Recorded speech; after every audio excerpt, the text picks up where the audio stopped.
Health तुम्हारी। ये तो पूरा देश देख रहा है, हरियाणा के दलित भी देख रहे हैं, और कुमारी शैलजा का अपमान पूरे देश के दलितों का अपमान है।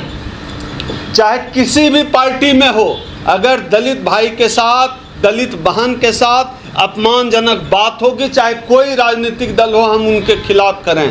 कांग्रेस पार्टी में हुड्डा के समर्थक लगातार बहन कुमारी शैलजा के खिलाफ बोल रहे हैं, अपमानजनक भाषा का प्रयोग कर रहे हैं, और उनको लगता है कि इसके बावजूद हरियाणा का दलित कांग्रेस को वोट देगा। इस गलतफहमी में न रहें। दलित को आप अब बरगला नहीं सकते। वोट के तौर पे हमने आपका साथ दिया, अयोध्या भी जिताकर हमने जो है इंडिया गठबंधन की थैली में दिया है। अब इनको गलतफहमी हो गई है कि दलित उनका बपौती वोट है। दलित किसी का बपौती वोट नहीं है। हमारे आत्मसम्मान से खिलवाड़ करोगे तो तुमको दलितों का वोट नहीं मिलेगा। और इस बार हरियाणा में हरियाणा के दलित कांग्रेस पार्टी को वोट नहीं करने जा रहे हैं। दलित जो है कांग्रेस का भी बंधुआ मजदूर नहीं है। अगर इस तरह अपमान जिस तरह से कुमारी शैलजा का किया गया है, मुझे लगता है कि हरियाणा के दलित विचार कर रहे हैं नए विकल्प की ओर, और नए विकल्प की कमी नहीं है। इस बार भाई चंद्रशेखर भी चुनाव लड़ रहे हैं। मैं तो हरियाणा के दलितों से अपील करूंगा कि जहां भी आज़ाद समाज पार्टी का उम्मीदवार चुनाव लड़ रहा है, आज़ाद समाज पार्टी को वोट दीजिए।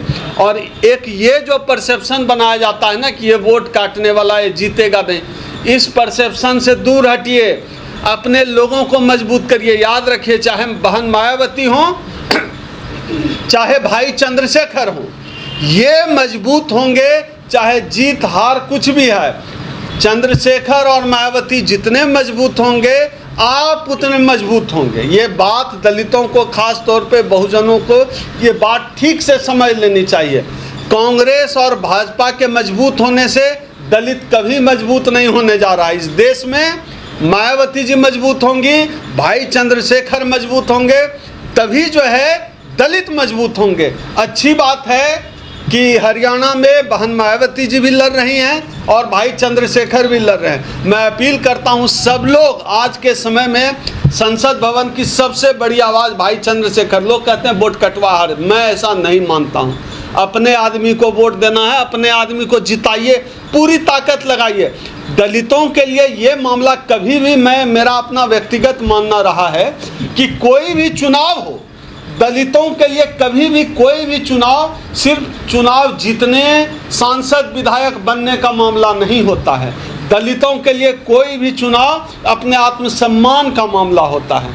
हम चुनाव में सीट नहीं जीतते, हम आत्मसम्मान जीतते हैं। हम चुनाव में यदि हमारा कोई एक भाई भी विधायक बनता है, विचारधारा का व्यक्ति, तब लगता है कि बाबा साहब जो कारवां लेकर चले थे, उस कारवां को एक मंजिल और मिली। इनको तो लगता है कि जाट हैं तो सब कुछ हैं, और दलितों के बारे में इनके मन में धारणा बनी हुई है कांग्रेस पार्टी की, ये जाएगी कहाँ, क्योंकि राहुल गांधी जी ने तो संविधान उछला दिया।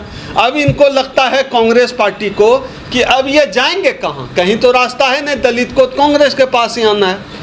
लेकिन कांग्रेस पार्टी को यह समझना चाहिए कि आप दलितों को ज़्यादा दिन तक ठग नहीं सकते हैं। ये ठीक बात है कि आज की तारीख में हमारा दुश्मन नंबर 1 जो है भारतीय जनता पार्टी है।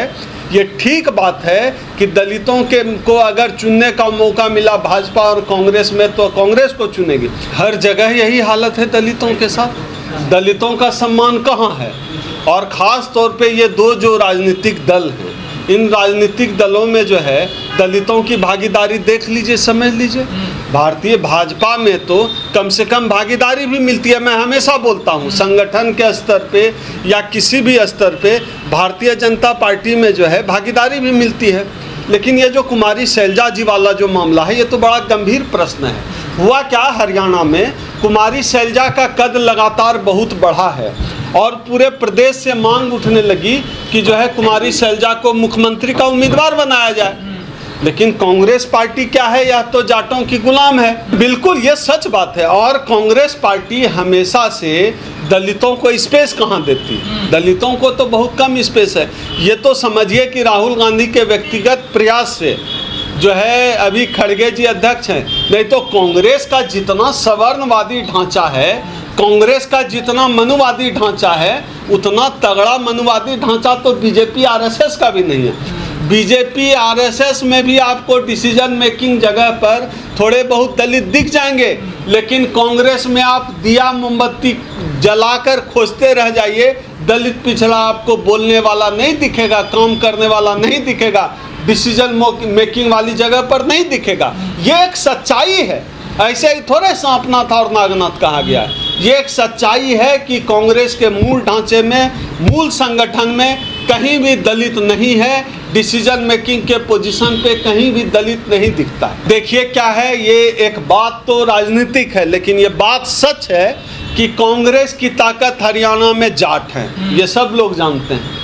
और किसी की हिम्मत नहीं है, चाहे राहुल गांधी हो या और कोई नेता हो, किसी की हिम्मत नहीं है कि हुड्डा एंड कंपनी के खिलाफ कोई एक शब्द बोल दे, चाहे जितना उत्पीड़न हो जाए, चाहे किसी दलित नेत्री कुमारी सैलजा का कितना भी अपमान हो जाए, लेकिन ये लोग हुड्डा एंड कंपनी के खिलाफ नहीं जा सकते। दिल्ली हाईकमान ने घुटने टेक दिए हुड्डा के सामने। सब हरियाणा में सिर्फ हुड्डा ही हुड्डा, कांग्रेस को लगता है कि हुड्डा ही है। दलितों का वोट है, वो कहाँ जाएगा? वो इनको यही गलतफहमी हो गई है कि यह जो 22% दलित है ना, ये कांग्रेस की तरफ 2-4% काट के आ जाएगा, क्योंकि संविधान दिखाया गया है 2024 के चुनाव में। लेकिन इस गलतफहमी में न रहे, मैं बार बार चेता रहा हूँ, दलितों को मूर्ख समझना बंद कर दीजिए, दलितों को राजनीतिक रूप से बेवकूफ़ समझना बंद कर दीजिए।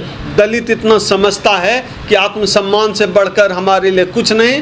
कांग्रेस के लिए चुनाव जीतने और मुख्यमंत्री बनने की लड़ाई हो सकती है, भाजपा के लिए या अपना सीट और अपना राज्य बचाने की लड़ाई हो सकती है, लेकिन इस देश के दलितों के लिए चाहे हरियाणा का चुनाव हो, चाहे म्युनिसिपल तक का चुनाव, जो आत्मसम्मान का चुनाव हो। हुड्डा का तो दलितों पर अत्याचार करने का इतिहास रहा है। बिल्कुल है, और आने पर ये यही करेंगे, दोबारा कोई परिवर्तन थोड़े ही दिख रहा है। कुमारी सैलजा का जो अपमान करने का काम किया गया है, यह एक ट्रेलर है कि अगर कांग्रेस हरियाणा में सत्ता में आती है तो हरियाणा के दलितों के साथ इनका व्यवहार क्या होने वाला है। अब हुड्डा जी राजनीतिक व्यक्ति हैं, मुख्यमंत्री रह चुके हैं, वो लगाएंगे, लेकिन इस बात से किसको इनकार है कि हुड्डा शासित हरियाणा में सबसे अधिक दलित उत्पीड़न होता रहा है? ये भी तो एक सच है।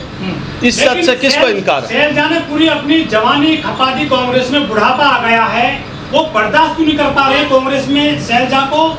या वो जाट है, जो वहाँ के नेता जाट बिरादरी है, क्या वो क्यों नहीं चाहते कि जिस तरह से बहन कुमारी मायावती 4 बार मुख्यमंत्री बनी हरियाणा की, वो उसको बर्दाश्त क्यों नहीं कर पा रहे? जाट में क्या जातिवाद ज्यादा है? बात सिर्फ कुमारी सैलजा के जीवन, कांग्रेस में जीवन खपा देने की नहीं है, बात होती है कि स्ट्रक्चर कैसा है। इस संगठन का, कांग्रेस का ढांचा पूरी तरह ब्राह्मणवादी है, मनुवादी है। भले ही इनके उदयपुर अधिवेशन में भी कहा गया कि आरक्षण दिया जाएगा, अब इन्होंने कुछ नियुक्तियां की जिसमें इन्होंने दलितों पिछड़ों को जगह दिया है, इस बात से कोई संदेह नहीं है कि खड़गे की कांग्रेस और जो उधर जो ब्राह्मण कांग्रेस है, 2 कांग्रेस है कांग्रेस के अंदर, एक मनुवादी कांग्रेस है, एक राहुल गांधी वाली कांग्रेस है, जिसमें खड़गे हैं, सामाजिक न्याय वाली कांग्रेस है, लेकिन ब्राह्मण वाली कांग्रेस ज़्यादा हावी है। दलितों को हरियाणा क्या पूरे देश में 3000 साल से ज़्यादा समय से नहीं पनपने दिया जा रहा है। आप कहीं बोलिए, कहीं बर्दाश्त नहीं किया जाएगा। आप भाजपा में तो थोड़ा बहुत बर्दाश्त भी कर लेते हैं, नहीं बर्दाश्त ये नहीं करते हैं ना संगठन के अंदर। तो आप बिल्कुल जातिवादी हैं, सबसे अधिक जातिवादी अगर कोई जाति है हरियाणा में तो जाट है, कौन नहीं जानता है? तो कोई जाट भी इस बात से इनकार करेगा क्या? ताकत कहां से मिली इनको इतनी पॉलिटिकली? जाति की ताकत, जाति की ताकत, संख्या बल सबसे बड़ी ताकत होती है। जाति का दंभ, समाज में व्याप्त असमानता और रक्त शुद्धता का दंभ कि ये छोटा है और हम बड़े हैं, यह जो दंभ है, इससे उत्पीड़न की कहानियां निकल के सामने आती हैं। बहुत पसंद है, दलित नेता क्यों नहीं पसंद है जाटों को? क्यों पसंद आएगा? दलित पीछे पीछे नारा लगाए, दलित पीछे पीछे जय जयकार करे। दलित नेता इनको क्यों चाहिए? नेता ब्राह्मण होना चाहिए, नेता सवर्ण होना चाहिए। झोला ढोने वाला, पीछे पीछे नारा लगाने वाला, ये दलित पिछड़ा चलेगा। और डिसीजन मेकिंग हमेशा सवर्णों के हाथ रहेगा। डिसीजन मेकिंग कभी भी दलितों पिछड़ों के हाथ नहीं रहेगा। इससे इनके संगठन का जो मनुवादी तंत्र है, इनके संगठन का जो ब्राह्मणवादी तंत्र है, जहां ब्राह्मण रूल करते हैं, जहां सवर्ण जो है सत्ता स्थापित किए हुए हैं, जहां पूरा गोटी फिट किया जाता है कि यहाँ ये प्रदेश अध्यक्ष होगा, यहाँ ये होगा, यहाँ वो होगा, यहाँ ये महासचिव बनेंगे, उस तंत्र में ये कभी भी दलितों पिछड़ों को नहीं आने देंगे। शैलजा से पहले अशोक तंवर के साथ में मारपीट की गई थी दिल्ली में पद और कद को लेकर, फिर वो आम आदमी पार्टी में गए, वहां से फिर वो जो बीजेपी में आ गए हैं। ये जो हरियाणा में जाट हैं, ये दलितों को सम्मान क्यों नहीं दे रहे हैं? क्या उनकी दाल निकल पाती दलितों की हरियाणा कांग्रेस में? क्या मानते हैं आप? नहीं, ऐसा नहीं है। देखिए, जो स्ट्रक्चर है, जैसा मैं स्ट्रक्चर पे चर्चा कर रहा हूँ, पूरी तरह से यह जो जातिवादी भेद है, चाहे राजनीति में हो या सामाजिक जीवन में हो, पारिवारिक जीवन में हो, यह जातिवादी मानसिकता कोई समाज से अलग नहीं है और राजनीतिक दल समाज से अलग नहीं, ये हमारे समाज में है, राजनीति का हिस्सा है। और हुड्डा को लगता है कि उसके बिना कांग्रेस नहीं चल सकती, और कांग्रेस को भी लगता है कि हरियाणा में हुड्डा के बिना वो नहीं चल सकते। ये एक दूसरे का पूरक हैं। ऐसी स्थिति में जो सामाजिक समीकरण है, दलितों को दबाया गया है, तो वही मानसिकता लेकर जाट चलते हैं, और हुड्डा जिस जाति से हैं उस जाति के लोग दलितों पिछड़ों को दबाते हैं। मिर्चपुर से लेकर तमाम इतिहास आप देख लीजिए, यही इतिहास है हरियाणा का। लेकिन कांग्रेस का पुराना इतिहास रहा है कि चार चौधरी प्रेम सिंह दिल्ली में रहे हैं और पूरी जिंदगी खपा थी, उनको सीएम नहीं बनने दिया था। इसके पहले फिर जगजीवन राम जी भी प्रधानमंत्री नहीं बन पाए थे। तो फिर ये दलित नेता वहाँ शोषित रहे हैं, ये पीड़ित रहे हैं, तो वहाँ जाते क्यों है? फिर अब नया नंबर शैलजा का आ गया। ऐसा है कि कल की तारीख में एक बहुत खूबसूरत उदाहरण देता हूँ कि हमारे लोग जो है क्यों चले जाते हैं बड़े राजनीतिक दलों में। आज मैं अम्बेडकरवादी हूँ, मैं निर्विरोध, अगर मैं चुनाव लड़ता हूँ निर्दलीय, तो हो सकता है और इस बात की ज़्यादा संभावना है कि मेरी जमानत जब्त हो जाएगी। वहीं मैं भारतीय जनता पार्टी या कांग्रेस का टिकट लेकर या आम आदमी पार्टी का टिकट लेकर चुनाव लड़ता हूं, तो मेरी जीत 90% तो पक्की है। तो जो समाज 24 कैरेट नेता खोजता है, उस समाज को अपने ऊपर भी विचार करना चाहिए कि समाज 24 कैरेट नेता को वोट भी दे और वोट का जो पावर है उसको डेवलप करे पॉलिटिकल फोर्स के रूप में।